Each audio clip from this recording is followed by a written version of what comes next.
pray. I know we need to sacrifice. Sure. And So what's the practical thing to do in the natural order? yes. Well, you can't expose kids to somebody who seems to be okay, but is a cover-upper and liar about homosexual predation among the clergy. So you can either not go, or if you feel, the parents feel, or whatever the case is, that the children are mature enough to handle that, go, and then when he's talking, stand up and turn your back on him. Wear shirts that say resign. I mean, do all of you know what happened with this thing? What the news that broke yesterday? No. Okay, so remember back in August, they went to him and they said, hey, did you know all this about about Eric? I was shocked. If you've watched Church Militant, you've seen that video multiple times. I was shocked. And then the next day, he's sitting there with Rosika going, it's not a massive crisis. Really? Federal government bashing down chancery doors isn't a massive crisis. And I had bishops tell me privately, he's lying through his teeth. That's a direct quote from bishop. The bishops don't believe him. But because the truth always comes out, a former seminarian went to Wuerl when he was still Bishop of Pittsburgh and reported to Wuerl that McCarrick had sexually molested him while he was a seminarian. The guy's name is Chelik. And Wuerl and his staff took the information and they filed it with the nuncio, which is Montalvo, Bishop Montalvo in D.C., and then that was it. It went, whatever happened to it, happened to it. And of course, that's in the waning year of John Paul, he's Parkinson's and the whole bit. And it was about McCarrick, so nothing happened about it. But the point with Wuerl is that when he was asked by CBS, did you know this? And he goes, oh, I was shocked. Well, this comes out, it's like, well, wait a minute. Here's a guy that the Archdiocese of Washington, D.C., yesterday in a statement confessed Wuerl did know this. They came right out and say it. He knew it. But Cardinal Wuerl thought the question was about, did he know anything about McCarrick abusing minors? Not, was it an adult? So he answered, I was shocked about minors and completely kept his mouth shut about adults. He knew he was a homosexual predator. That's Wuerl. How that man could possibly show up in public ever again is beyond me. But he will, because he's got the entire homosexual predation crowd in Rome protecting him. Last question. Could you briefly tell us about the South American pipeline? Yeah. I've never heard of it. Okay, the Gay South American Pipeline. In the 1980s,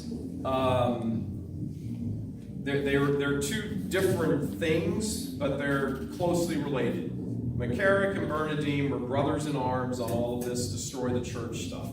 And Bernardine first, in 1986 or 87, in Chicago, set up a house called Casa Jesus, not too far from the Chancery, and he sent gay priests from Chicago down to largely Colombia, but not just Colombia, and they started recruiting gay men to come up to Casa Jesus to Chicago, and they would stay in that house for a year, and they had an ESL, English as a Second Language program going on.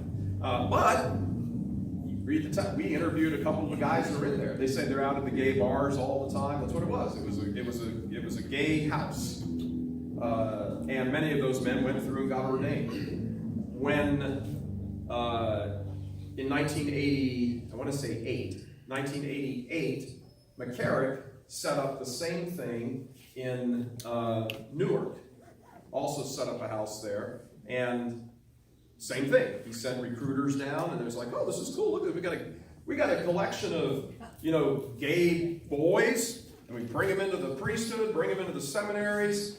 They can't say anything, because if they say something, we'll have their visas yanked. And they can go back to their poverty in South America. And besides, they're gay anyway, so why would they want to do that?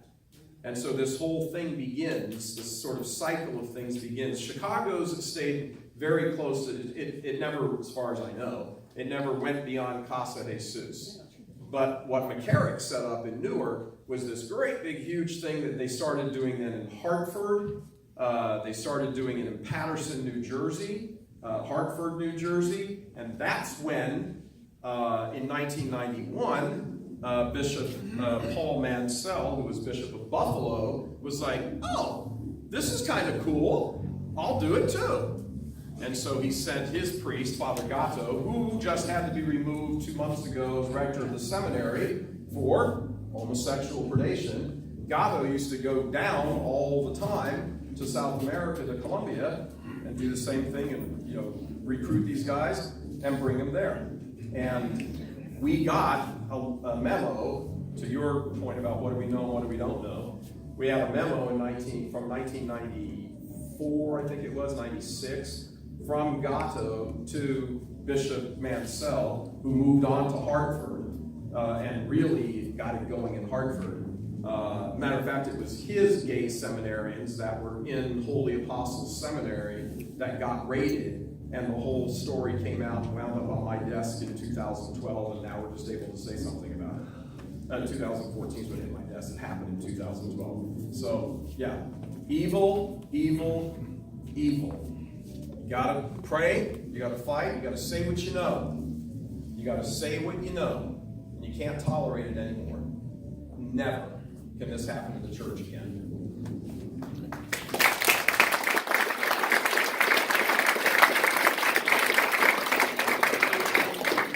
Three things, and then we're out of here.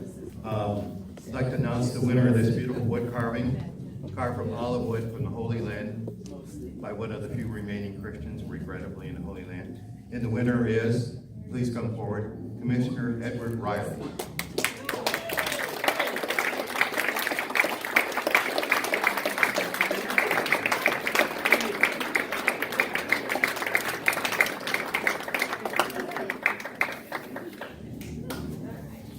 And for the benefit of our online viewers, you can still give. Go to defendlife.org and click on ways to give. Remember, whatever you give is tax deductible. And we need more volunteers to get involved in all the good things we're doing here. Remember, it's the laity that's going to save the church. So, with one final thought, a question for Michael.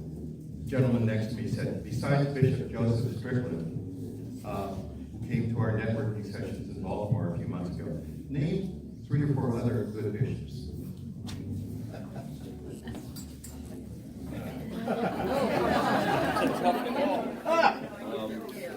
Bishop Daly of Spokane.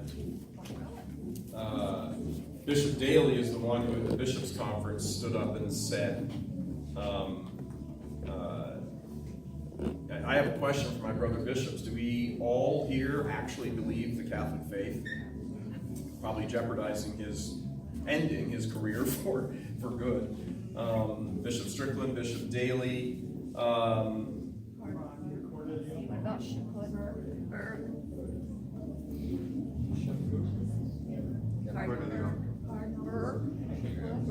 well, I'm presuming, Cardinal Burke, obviously, I'm presuming you're talking about American ordinaries, not just good cardinals.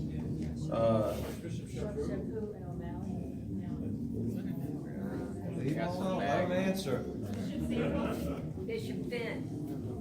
Here's the problem when you're saying good bishop.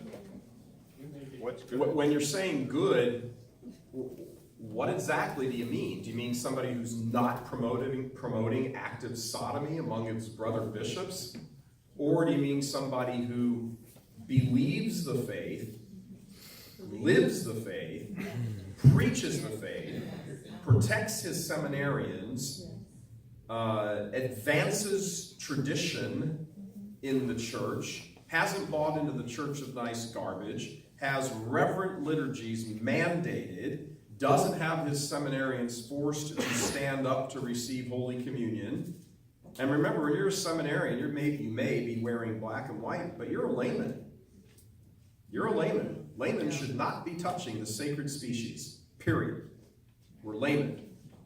Our hands are not consecrated. We should not be receiving Holy Communion in the hand. And if a bishop insists that his seminarians do that and not kneel, he can stand out there and preach about gay this, that, all the other he wants. He's just promoting another way of the faith to be perverted. So, good bishops. What about Bishop Lopes?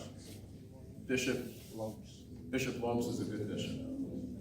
But he's the ordinary of St. Peter. I shouldn't say but, like that doesn't count, but as far as just the right guys.